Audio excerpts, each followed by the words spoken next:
Hey, how you doing? This is Adam Post. Hollywood executives panic, no job security, no promotions, and much less diversity.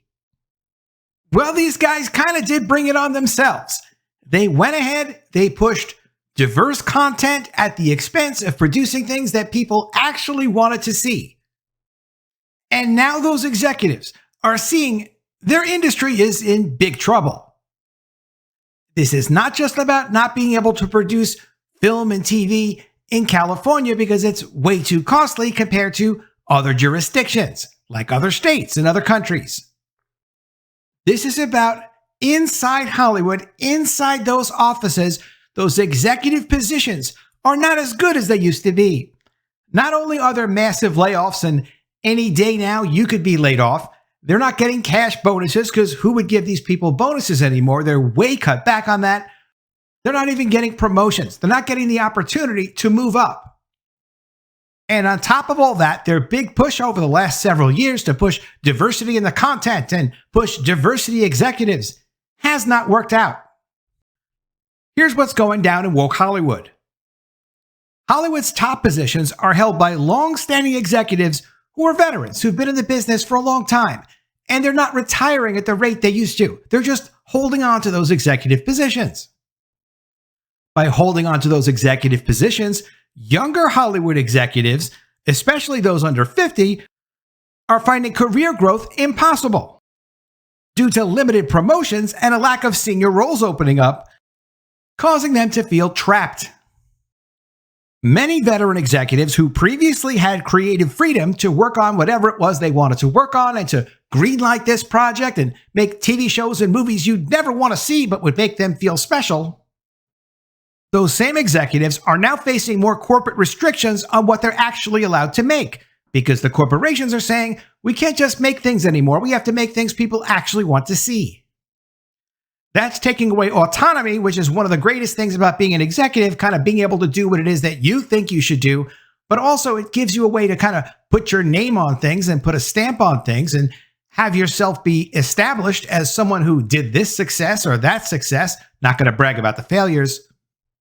But you can't even develop your career if you're not given a chance to make your own decisions. That's what they're facing now. Young executives are increasingly disillusioned with Hollywood's hierarchy and their shrinking opportunities, prompting some to seek other jobs in other fields like data analytics and selling real estate. The lingering effects of the pandemic, economic contractions, labor disputes, and multiple rounds of layoffs have worsened job security and morale across the entire industry. Younger executives also claim that older executives are often out of touch with younger audiences like Gen Z, leading to projects that feel outdated and disconnected from contemporary interests. In other words, it's becoming almost impossible to push an ideological agenda as a Hollywood executive.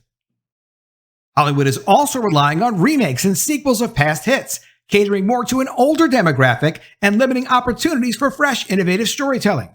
Or at least that's what the complaints are. Of course, if it's something proven and you stay on brand, you're going to be successful when you go back to the existing audience, which is then going to create buzz for the rest of the potential audience.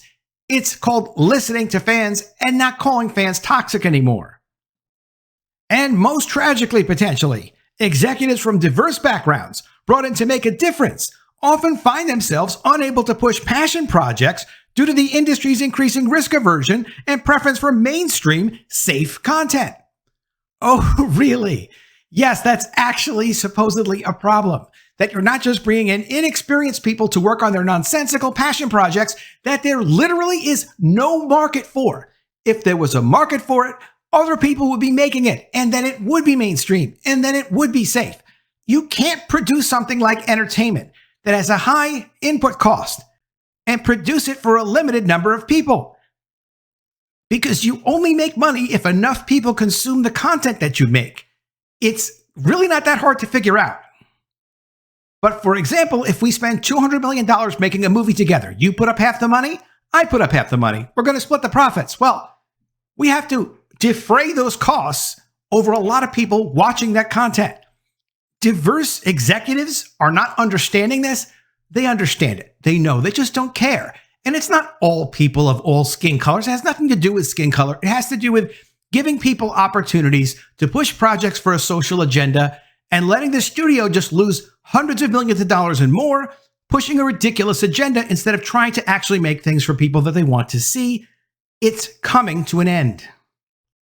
But then there's also a decline in entry-level jobs, with a recent report stating a 30% decrease in available assistant roles, making it harder for new professionals to enter the field. A good assistant role in Hollywood is a great opportunity to break into the business. You get to know a lot of people. You get to meet a lot of people. You do get access to talk to some people. You have to be careful who you talk to. If you're an executive's assistant, for example, you can't just go calling Steven Spielberg and hanging out with him on the weekends. But you can get to know other people in the business, and you can certainly get to know other assistants. You're starting with some kind of a professional network, and it gets you a chance sometimes to really demonstrate what you could potentially do creatively. But you have to earn those assistant positions, and yeah, there are less of them because there are less projects being made, partly because of the Netflix-induced peak TV that's now crashed, so there's a lot less productions being made, but also because they made so many things for so many people that no one actually wanted to see. Some Hollywood insiders are even pointing out that there could be a looming brain drain as young talent grows frustrated with stagnation, not having an opportunity to move up through the ranks because there are no ranks to move up through. And theoretically, that cuts out the future because you need the future to come from somewhere. An industry that's dying is not going to have people going into it.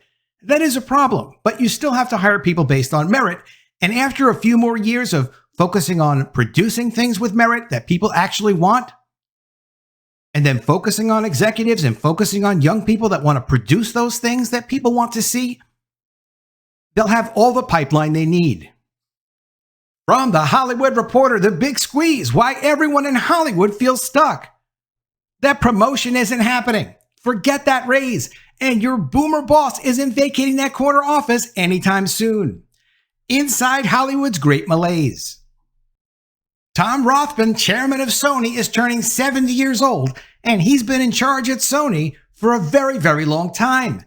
As it happens, he's not the only silver mogul in Hollywood these days. Bob Iger is 73, and he's been running Disney off and on for nearly 20 years. Ari Emanuel is 63, and he's been running WME for nearly 30 years. Since he started his agency in 1995, after starting in the mailroom at Creative Artists Agency, the company he co-founded by then 28-year-old Michael Ovitz in 1975.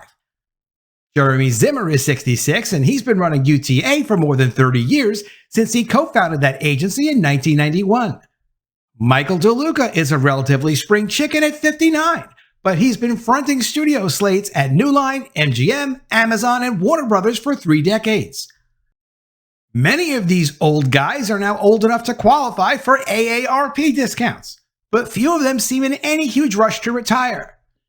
Why would you retire if you're around 70 years old, you're making tons of money, you're at the top of your game in Hollywood, you've got all the contacts you ever wanted in your entire life, and you still have that opportunity? Why would people step down? It's not like they don't get to go on vacations. But apparently that's the problem, or at least it is for a new generation of ambitious show business strivers under the age of 50 who find themselves unhappily stuck on the middle rungs of Hollywood's corporate ladder. Now, if these people were actually really accomplished, and I don't know who these people are, we'll maybe see a name here or there. But if they really knew what they were doing, if they were really entitled to it, they would be in a hot position somewhere or starting their own company. So go work in a mailroom, do extra hustle, work 3 times harder than everyone else, and all of a sudden you get all these opportunities.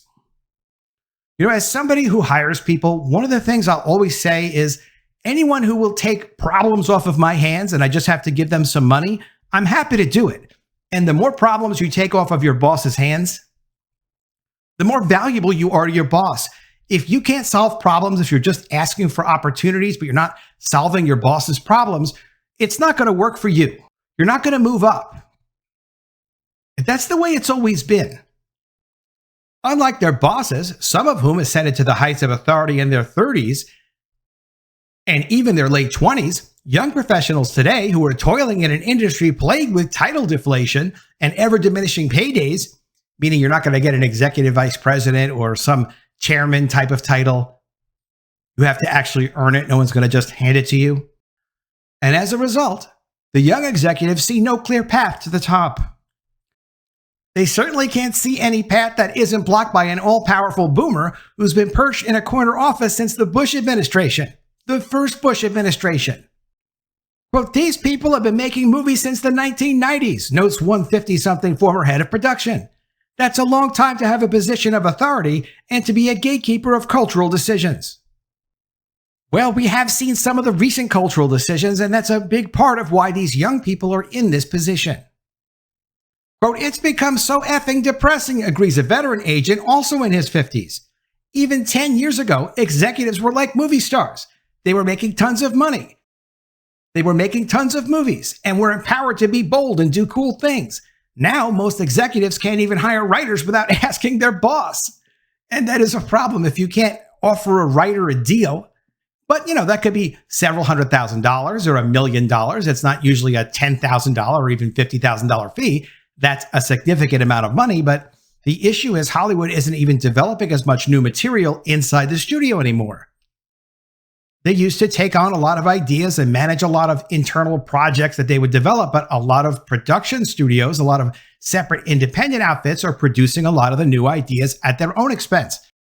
So if you're in the position of the studio, why would you spend millions of dollars on developing new projects and give these executives these opportunities when there are all these other resources that produce projects at their own expense?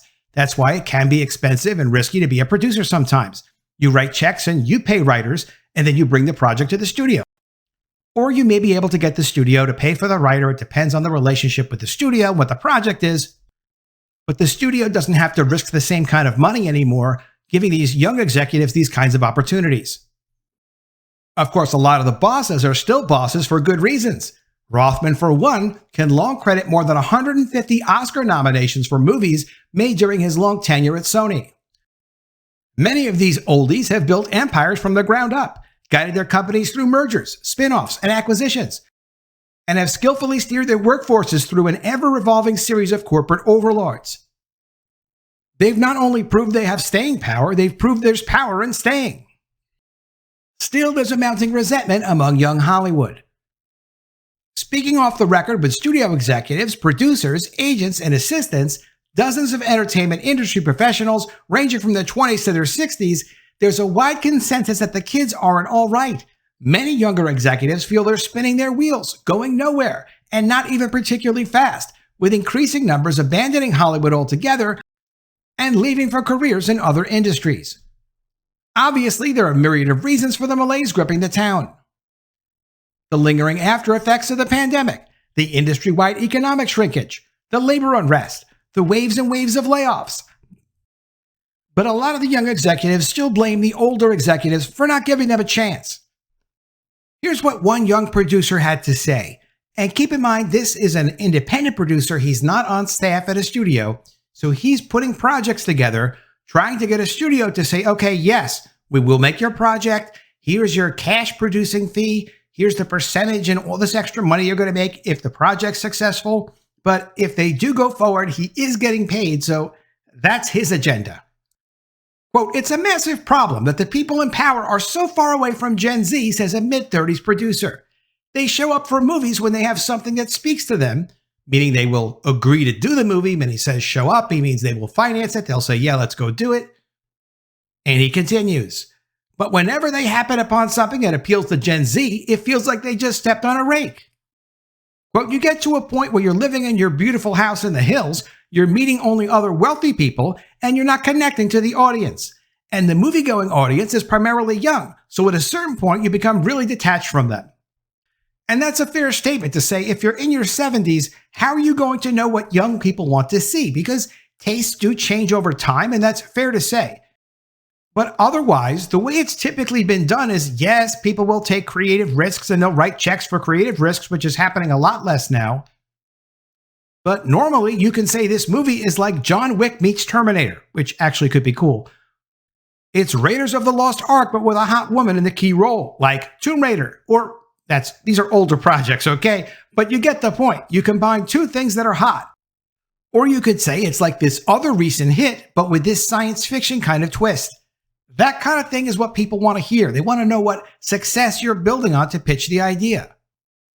And if there isn't like an industry existing success that you can point to for your project, but you say, no, it's what Gen Z really cares about, that's not compelling enough for someone to risk a great career that they have based on it, because studio people aren't going to make risks that are going to risk their career. If they spend money on something and it doesn't work out, it has to at least look like you weren't taking a big chance. And this could explain why so much of what Hollywood is actually producing these days feels so familiar. For instance, there are currently remakes or sequels in development for 80s classics like An Officer and a Gentleman, Ghost, and Dirty Dancing, projects that have little or no emotional resonance to anyone under 50. And that's fair to say. But the formats of those high-concept movies are easy to replicate. So you can't make Ghost again? Why didn't they remake Ghost already? It was like a classic fantasy love story. Why wouldn't you do something like that? It's incredibly cheap to do. Why don't you do a TV series based on Ghost? How could you lose money with that concept? It's not because so many people saw Ghost in the past and they want to come back and see the new version of it. It's not that. It's just a good premise. It doesn't cost much to do. Why would you not do that? Same with Dirty Dancing. What do you think it cost to make Dirty Dancing? Practically nothing, but it was a fun idea. And the things that make that movie compelling and might make it compelling again are easy to replicate. So why wouldn't they do something like that? Why spend $200 million on something that's a total risk, or $100 million on something when you could remake something like An Officer and a Gentleman, which would cost practically nothing to make, and know that it's a classic romance kind of story that people would be interested in? That's why maybe this younger generation is having a hard time getting their projects picked up, because they don't rely on things that are fundamentally compelling and successful and relatively timeless. Well, boomers tend to value their own opinions and they validate each other, says a studio executive in their 40s. They built these systems just to take care of each other. There is no trust with anyone other than themselves. No, why is someone who has proven themselves, who has had a successful career, going to take their career and take a chance on it with somebody with an unproven idea, unless that idea actually does sound great? And that's how you present the idea. It's up to the producer to figure out how they're going to present that idea in a compelling enough way that someone wants to risk their life based on it. Not life or death, just their entire professional life. The cutbacks in Hollywood have been severe. I've covered a lot of them on this channel. Layoffs, budget cuts, moving productions out of California to get them done more cheaply, either in another state or in another country. These executives are getting to be pretty upset because they don't really see an opportunity for them. And the truth of it is, if they don't know how to make things that people actually want to see, they will eventually figure out there is no opportunity for them. Let me know what you think of all this in the comments below. Always love to see your ideas. Please be sure you are subscribed to the channel. Click the bell for notifications, give me a thumbs up, and I'll see you again soon with another story. And if I don't see you, I will miss you.